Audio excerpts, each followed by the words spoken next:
then your resting metabolic rate will fall and you will need to consume even less calories to be in energy balance, but that will then negatively impact your energy availability.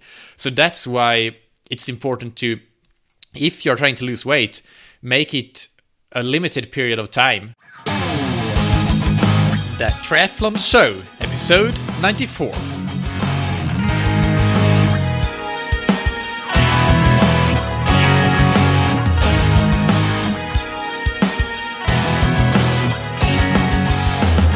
Hey, what's up everybody, and welcome back to another episode of That Triathlon Show, the podcast presented by scientifictriathlon.com.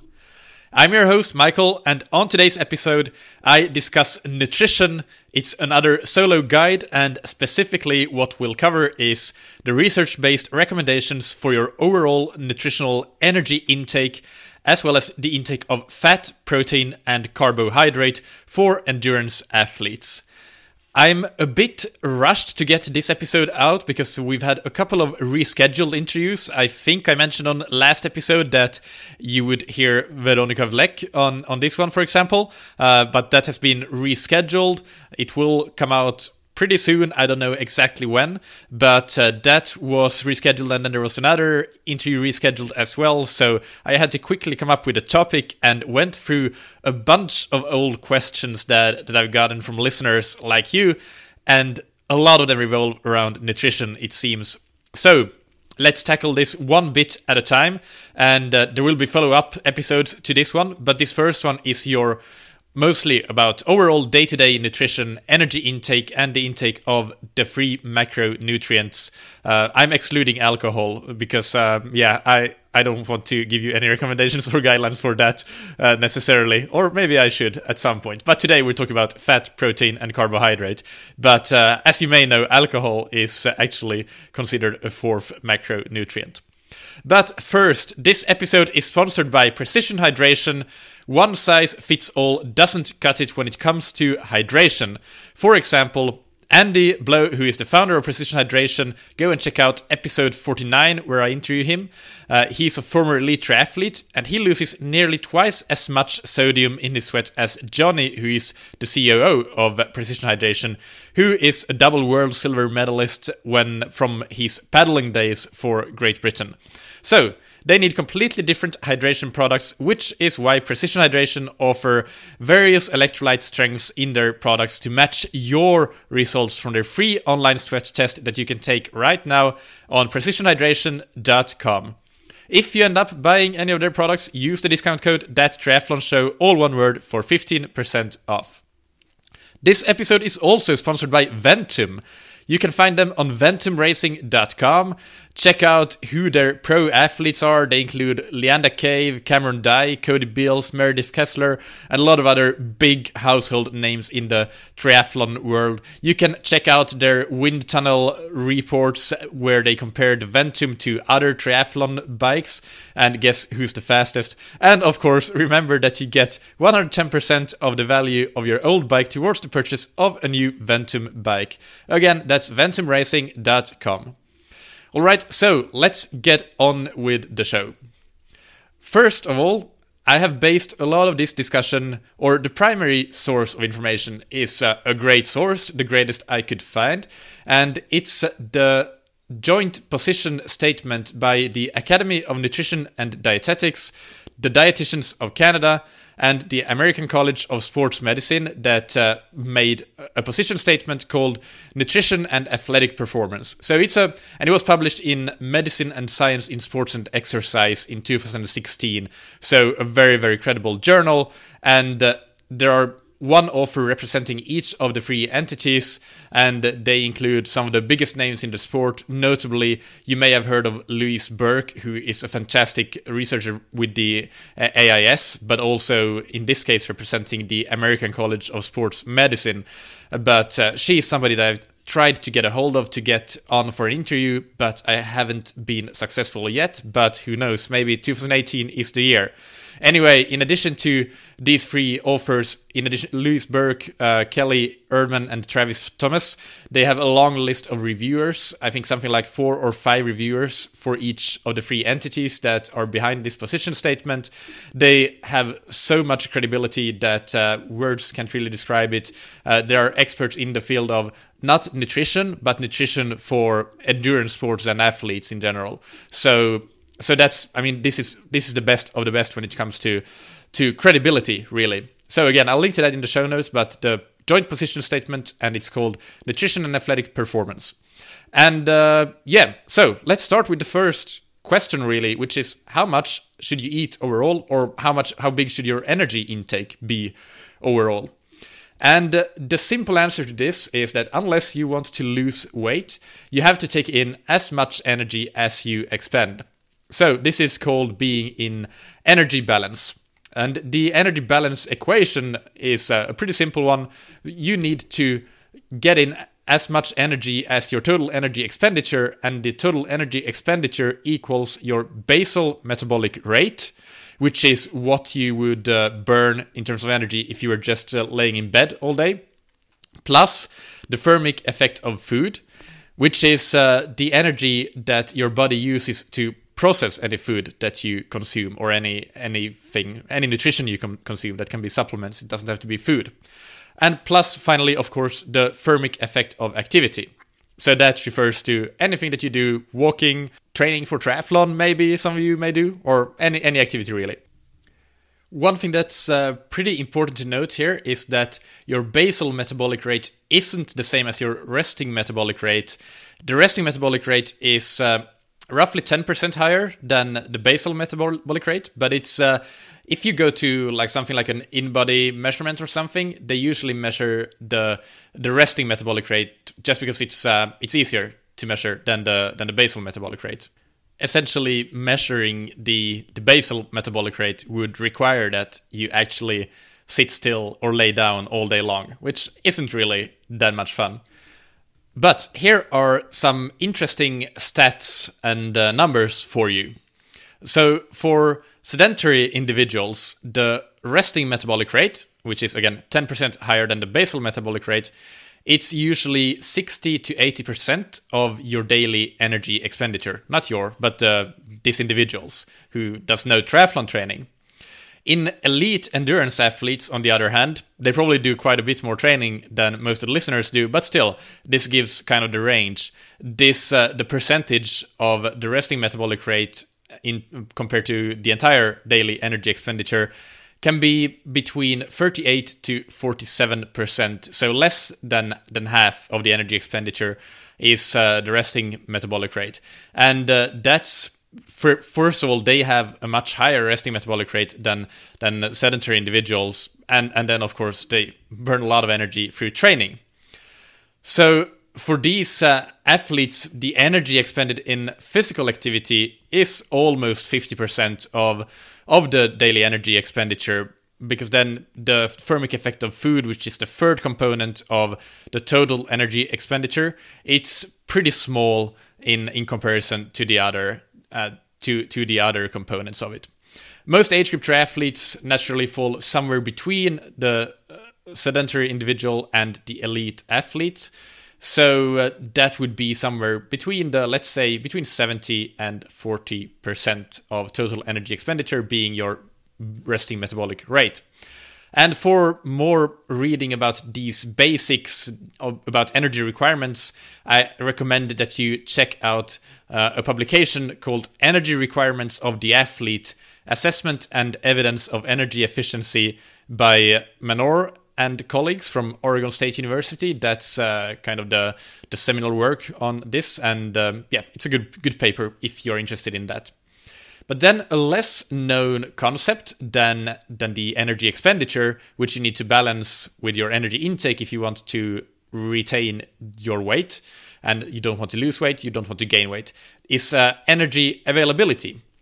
It's related, but it's different, because it defines the energy intake requirements that you, at the minimum, need for optimal health and function. So it doesn't mean that you're not in energy balance if you don't have enough energy availability.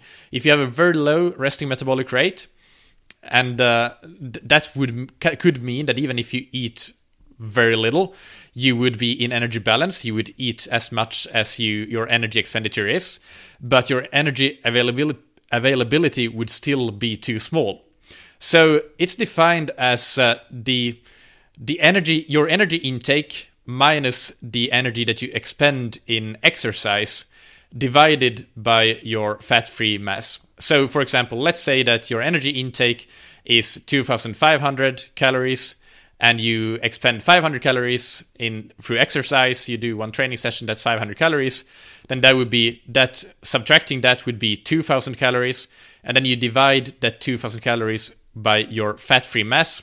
So let's say that your fat percentage is 10 and your weight is 70 kilograms. Then 7 kilograms of those 70 is fat. And so then you would divide 2,000 calories by 63 kilograms, which is your fat-free mass. So, excuse me, this energy availability has been primarily studied in females because originally it came from studying the female athlete Triad that I'm sure you've heard of. The Triad is disordered eating, menstrual dysfunction, and poor bone density or bone health in general. And the female athlete Triad is one potential consequence of insufficient energy availability. But in more recent years, the female athlete Triad has been extended to the concept that is broader and includes both male and female, and it's called relative energy deficiency in sport, which is abbreviated RED-S. So, and that may negatively impact all of those things mentioned for the female athlete Triad, but also more generally hormonal, metabolic, hematological, growth and development, psychological, cardiovascular, gastrointestinal, and immunological systems and function. And again, it affects both males and females.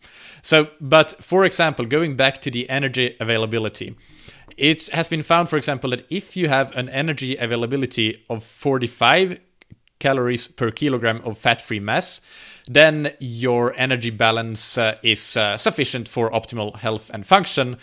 On the flip side, a chronic reduction in energy availability, especially if you go below 30 kilocalories or calories, I'll just call it calories even though it's technically kilocalories. If you go below 30 calories per kilogram of fat-free mass, that has been associated with a variety of dysfunctions of those dysfunctions that are listed below for the female athlete Triad and RED-S. So that's, you don't want to go below that and try to stay around that 45. That has been shown to be safe. I have my calculator here. So the example I used, 2,000 divided by 63. Let's see what that comes. Oh, that's bad. That's only 32 kilocalories per fat-free mass. So let's take another example. My energy availability is probably something around, I would say, 3,000 divided by 59. I'm having a guess here. No, that seems too big. Anyway, that's a demo effect for you. But that's first example that I had, the 2,000 calories in energy available after subtracting the training expenditure divided by a fat-free mass of 63 kilograms. That was close to 30, which is a chronically low, or chronically, obviously, of course, if it happens on an almost daily basis. But still, it's around that low benchmark that you don't want to be around. So that's energy balance is important, but equally important is energy availability. So this is super simple to calculate. So I'd really encourage you to estimate your own energy availability and also your energy balance, of course, to see where you fall in that spectrum. And so one thing to consider is that if you are chronically trying to cutting yourself from enough caloric intake, then your resting metabolic rate will fall and you will need to consume even less calories to be in energy balance, but that will then negatively impact your energy availability. So that's why it's important to, if you're trying to lose weight, make it a limited period of time and then go back to making sure that you eat enough, making sure that you really eat enough. That's important. That's just as important as not overeating is eating enough, if not more. So yeah, that's my main point about energy balance and energy availability. Of course, if you want to lose weight, then it's a different story, and I'll come back to that in a follow-up episode on body composition. Then you need a caloric deficit, but as I mentioned, it's recommended that you limit the time during which you try to achieve that body composition, and the caloric deficit per day should be quite limited, so a small caloric deficit. Around 200 to 300 calories in a deficit per day would be recommended, but not more than that. So that's very briefly about if you want to lose weight, but more to come in a follow-up episode on body composition. Let's move on to discuss the macronutrients, carbohydrates, fat, and protein. So, before we get started with carbohydrates, which I will talk about first, I want to generally talk about how we use different macronutrients for fueling endurance performance. So in endurance sports, or in life in general, I should say, the primary sources of fuel for the working muscles are carbohydrates, which comes in the form of glycogen in the muscles and liver, and also fat, which in different forms in different places in the body. I haven't listed them out here, and I don't want to say anything incorrect, so I'll just say carbohydrates and fat. So carbs can be oxidized, which is a more technical term, or more correct and fancier term for burned as fuel aerobically, and it can also be oxidized anaerobically, which is what happens. It happens every time you do endurance activities, but it happens more at higher intensities, which you, I'm sure, intuitively know. So for further listening about aerobic processes versus anaerobic processes, I recommend going and listening to episode 71 of this podcast, which is on the aerobic and anaerobic thresholds and the different energy systems that cause us to have these thresholds. But fat we burn as fuel only aerobically, not anaerobically. So that's only, you always have aerobic and anaerobic processes again, but fat is the component that is only oxidized, that is related to the lower intensity zones, if that makes sense. But again, I want to reiterate that there's no such thing as only doing aerobic work or only doing anaerobic work. It's always a mixture, but then the proportion or contribution of the different energy systems is different.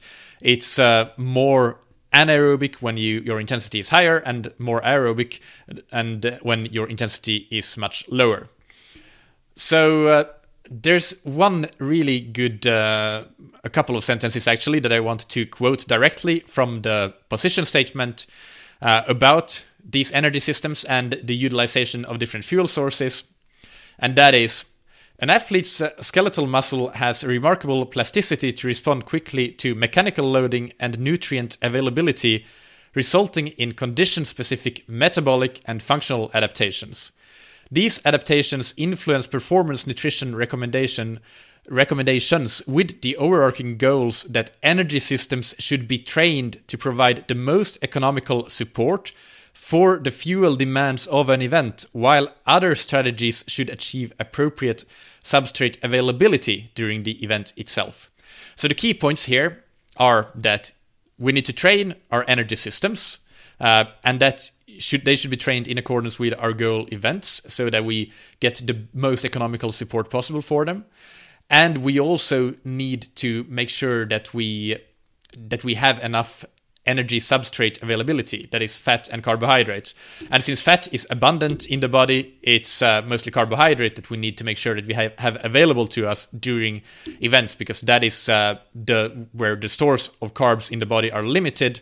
And if we're doing any longer endurance event, we will run out unless we supplement with carbs. So let me be even more specific on this point by, I guess, asking the question, should we rely on carbs or fat for fueling endurance sports? And it's not either or, it's both. And we shouldn't train to be an excellent carb burner or an excellent fat burner. We should be trained to be excellent at burning or oxidizing carbs and fat. And you can do that. It's not, they're not exclusive. At any given time in an endurance event, you are using both carbs and fat for fuel. And as I said, the ratio of fats to carbs that you use depends on the intensity, as well as some other factors, of course, your training, etc., and your nutrient availability. But basically, the higher the intensity, the higher the ratio of carbs compared to fat, and vice versa. But one important point that a lot of times is misunderstood is that there are no other energy substrates than carbohydrates that can be used to provide energy anaerobically. And we will, in almost any endurance event, come up against the point when we need to use quite a substantial amount of energy anaerobically. As I said, we always have anaerobic processes, but especially when we get close to, or when we get to the anaerobic threshold, by definition. So as I talked about in episode 71, once you get to that anaerobic threshold, there you have a certain ratio of carbs to fat oxidized for energy, and any increase in intensity beyond that anaerobic threshold, every single piece of energy that your body requires to go that small bit even harder than you're currently going is going to be fueled anaerobically. Your aerobic system is maxed out, it can't provide any more energy, and that means that fat is out of the questions. You will be relying on carbs.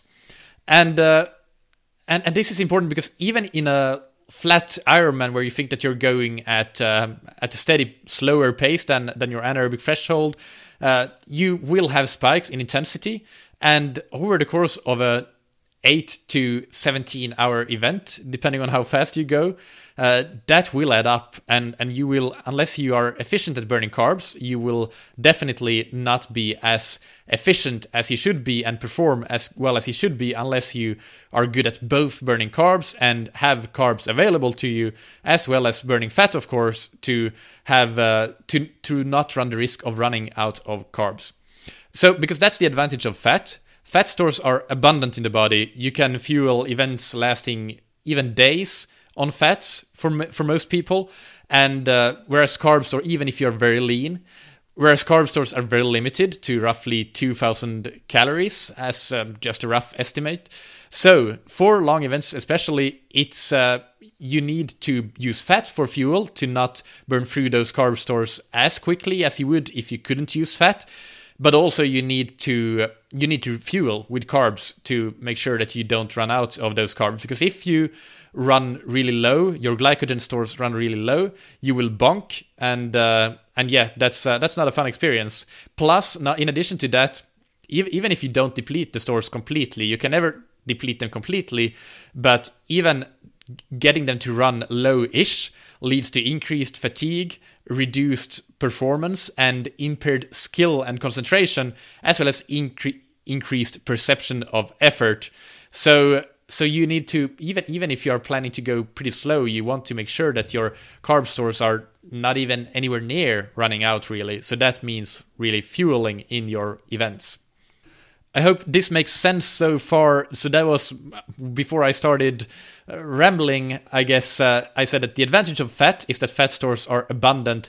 And now on to the advantage of carbs. In addition to that, they can provide energy anaerobically, of course, which I already talked about.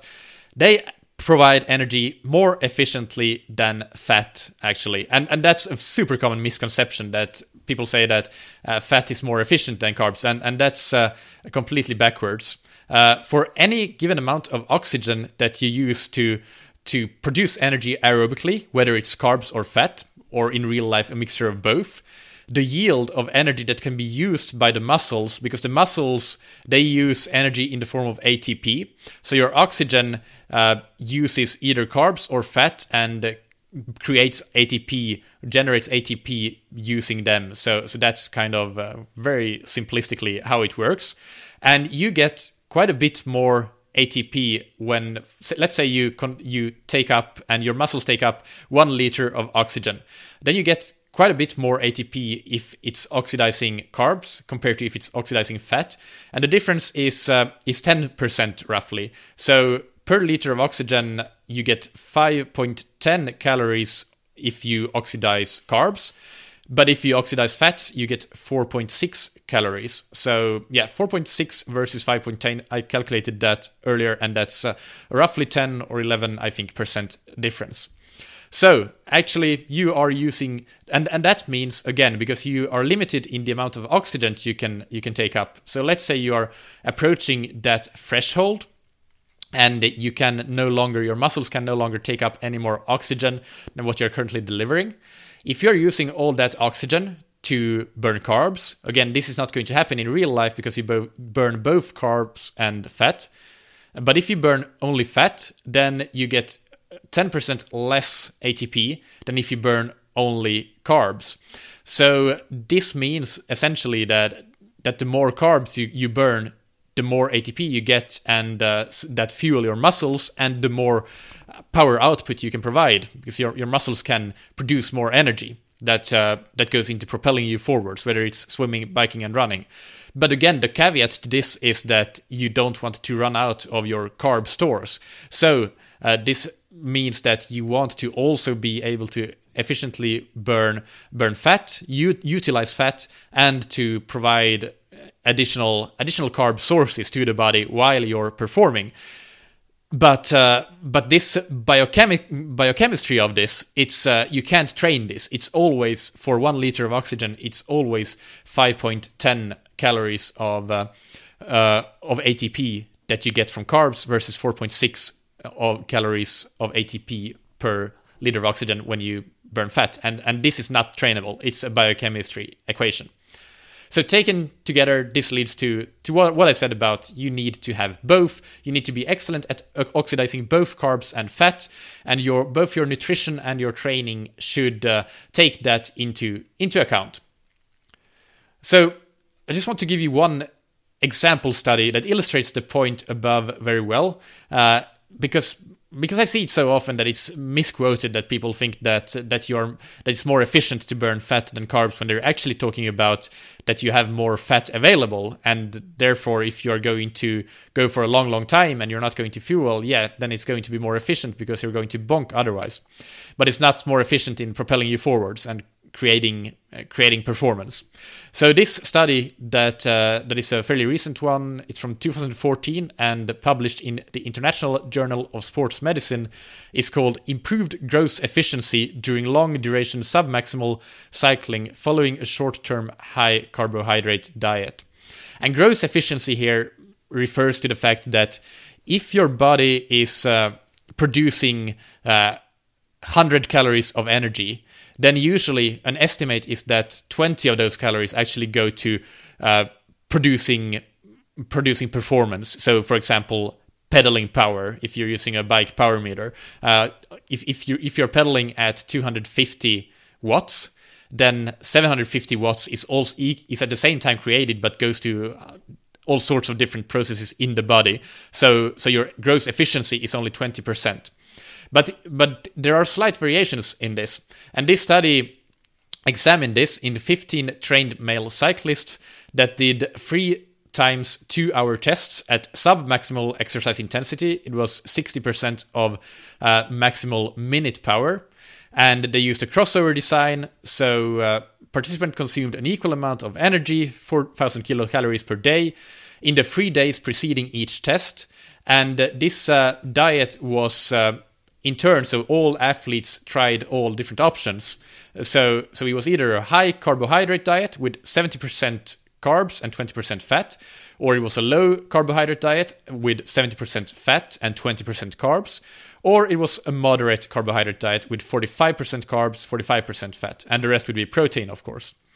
And they measured gross efficiency. It can be measured in a lab, and blood lactate and heart rate as well, on regular intervals during those 2-hour sub-maximal tests.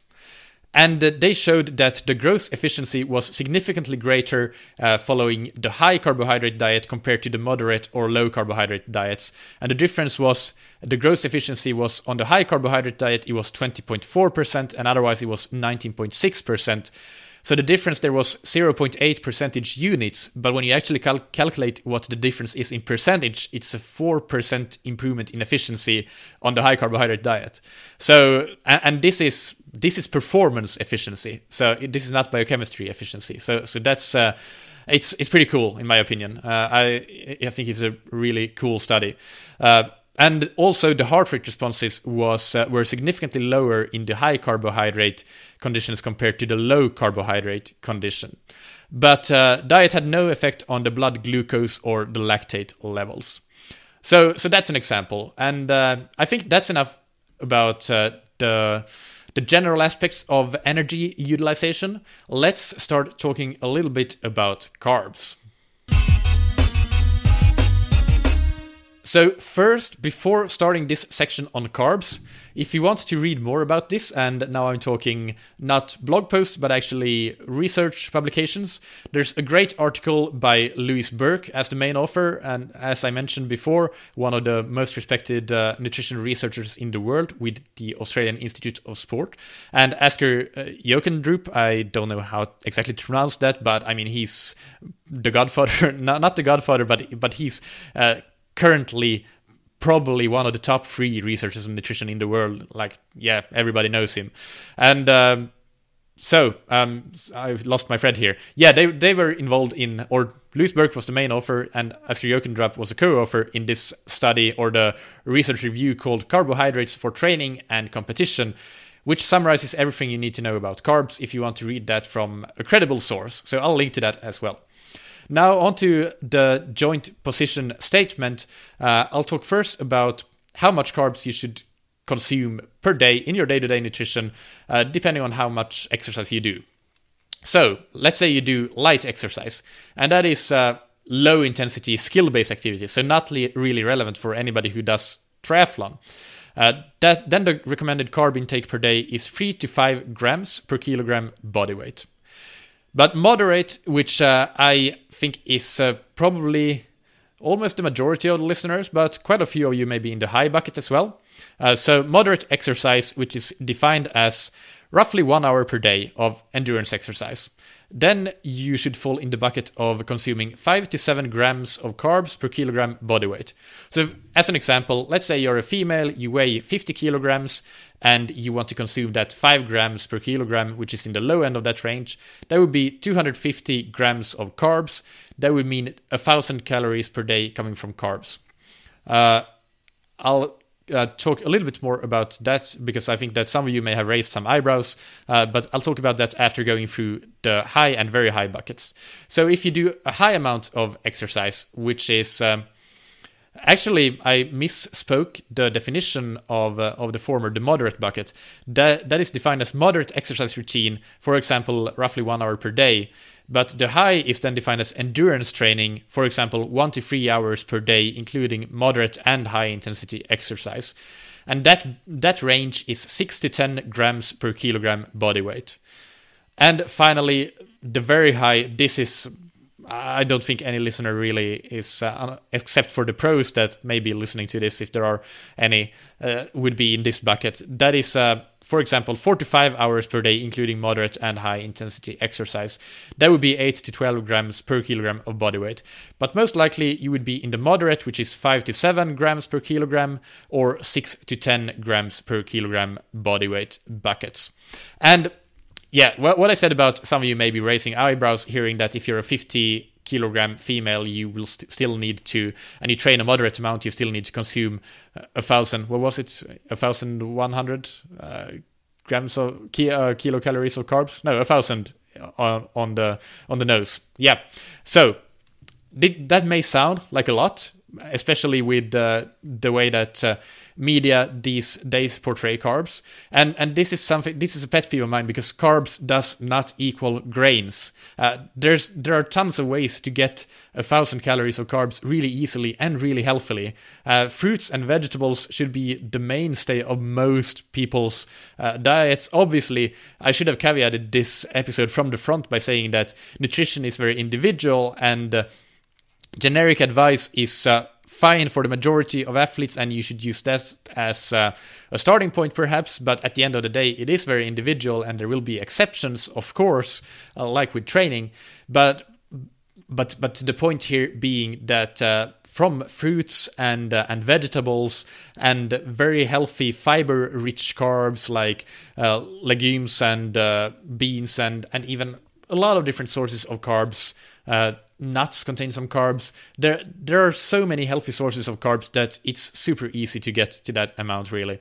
And the other thing I should say is that to consume some carbs that are in this today's media climate considered unhealthy grains, it's not unhealthy when you have the right nutrition timing, which we'll come on to also in a follow-up episode.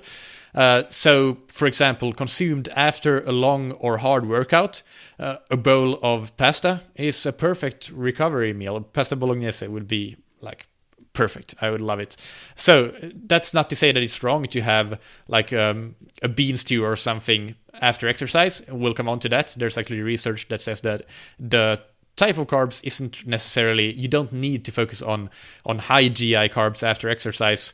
Now I'm really getting off on a sidetrack here, but I want to just show you that we are talking about a big amount of carbs for endurance athletes. That's recommended, but it's also recommended, although it's not necessarily the point that this position statement focuses on, but it should be unprocessed, healthy carbs. That should be the majority. But then, of course, sports nutrition products come into play during exercise, and after exercise, there are also these caveats that it doesn't really matter much what kind of carbs. You don't need to focus on having the most healthy diet at that point. Anyway, I hope that makes sense, that little sidetrack, but I think it's important to make a difference between carbs and grains, and there are also difference between grains and grains, like whole wheat versus the white kind of bread and pasta and etc. One more topic I want to cover related to carbs is training low, so training on a low availability of carbohydrates. That has been coming to the forefront in recent years as a potential way to, a tool in the nutrition toolbox to potentially benefit endurance performance. And the reasoning behind, so what this means is, for example, you wake up, you don't have any breakfast or at least not any carbs, and you go out and do a run or any workout. So you have limited availability since your glycogen stores are a bit low after the night. And And that will potentially allow you to get some metabolic adaptations, which will benefit performance. The reasoning behind this, if we get a bit more technical, is increased maximal mitochondrial enzyme activities and mitochondrial content. And also, of course, which is probably the most talked about point, increased rates of fat oxidation. If you have lower carb availability, then your fat oxidation rate may increase. So actually what this nutrition or the position statement has found is that from reviewing the research is that training low is more effective not when doing it as just pure fasted training, waking up and going out training on an empty stomach, but actually when you have intentionally depleted your glycogen stores from a previous session. So that means you do a workout in the morning, for example, a workout that is either long enough or hard enough that it will deplete your glycogen stores, and then you shouldn't fast after that, but you should probably, if you want to get these adaptations, you shouldn't have any high carbohydrate content recovery nutrition. You should focus more on proteins and fat in between that workout and the next workout, because the next workout is the one that truly will cause those adaptations, because you have depleted your glycogen stores in that first session, and now you're starting the next one without having refueled, and so you're in a state of low glycogen stores. And this has been shown to, compared to just training fasted, this is more effective in causing those adaptations that we want with this training low concept. So that's very interesting. That's something that I didn't know. And the mechanisms and the theory behind these metabolic advantages, and they are very sound. But at this point, there's actually not a lot of evidence about the performance outcomes. Much more research is needed, but in the research review, Fueling Strategies to Optimize Performance, Training High or Training Low, which is another review by Louise Burke, she concludes that despite increasing the muscle adaptive response and reducing the reliance on carbohydrate utilization during exercise, there is not yet clear evidence that these strategies enhance exercise performance. So yeah, you get the metabolic adaptations, but we don't know if that translates to faster times. There is another nice publication that I'll link to by another very famous nutrition researcher, Trent Stellingwerff. I highly recommend following him on Twitter. He's one of my favorite Twitter people to follow. That publication is called Contemporary Nutrition Approaches to Optimize Elite Marathon Performance. This discusses this topic to some extent, and it comes to the same conclusion when he reviews some of the exercise. He doesn't do as much of a deep dive as Louise Burke does, but he also includes some anecdotal evidence, for example, of the East African marathon runners that is pretty interesting to read and gives an additional perspective that is not different, but is complementary. So my personal guess, this is just personal, as I said, the research doesn't show any performance benefits yet, but I think that within a few years we will soon see some research showing such performance benefits from strategic implementation of training low strategies, and that are used in an appropriate dosage, so don't do this every day, as part of a smart and periodized strategy, just like a training plan should be smart and periodized and take the long-term goals into account. That's my guess. That's not based on research, so don't take my word for it. But yeah, that's just what I would, if I would create my nutrition strategy, I would probably include some training low training in that. I haven't honestly had the time to think about my nutrition strategy to that extent, so that's my excuse for not having a more particular approach, I should say, about it. All right, so here's actually a change of plans on the fly, because I see that I've been talking for a long time, and I have a coaching call starting pretty soon, and I need to prepare for that and then have the coaching call. And also, it should be a human right to not have to hear just my voice for more than, let's say, 45 minutes or so. I think that's appropriate. Everything in moderation, as they say. So let's split this episode into two parts. And the next part will have this same kind of information about protein and fat. And that should be roughly it. And a specific example about the macronutrient ratios of an endurance athlete. So, and maybe some other things related to these topics. But that will be in next episode. And that also saves me from having to spend too many hours doing the show notes. If I do an hour and a half long podcast, then making the show notes would take me forever. So I don't want to do that. I want to start to end this episode here. And I hope that you've enjoyed this, and tune in on Thursday or Monday, whenever the next episode comes out, to check out the next part on carbohydrates and fat. Thank you to everybody who's taking the That's Triathlon Show 2018 survey. I really, really appreciate it, you guys. It means so much to me, and it really helps me with developing the show and continuing to hopefully improve it. And it's still up for anybody who wants to take it. It's on scientifictriathlon.com/survey, and that's where you can, it's a very quick survey, and you can answer what type of content you want to here on That Triathlon Show, and some other questions that you can answer if you want. So it really helps a lot if you do.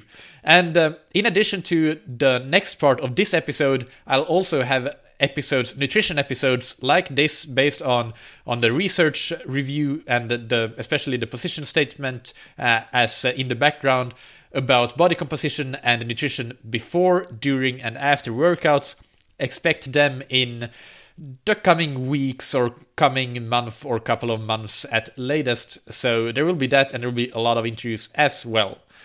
You can find the show notes for this episode as usual on thattriathlonshow.com. Make sure to comment. I've been getting some comments now, which is very good. I've asked for them, and they've been dropping in slowly but steadily, so that's great. Brilliant. Thank you, guys. And I really want to make the comments on the show notes pages the place where we can continue the discussion on any episode. So if you have any comments or questions about this episode, post them in the comments on the show notes page. Again, that's thattriathlonshow.com, and just click through to this episode. Thank you again to Ventum for supporting That Triathlon Show. Check them out on ventumracing.com. And remember that you get 110% of the value of your old bike towards the purchase of a new Ventum bike. We're well into January now, and if you don't yet have your tri bike sorted for the racing season, it's about time to get serious about getting one. So you have plenty of time to train on it and adapt to it. Thank you also to Precision Hydration.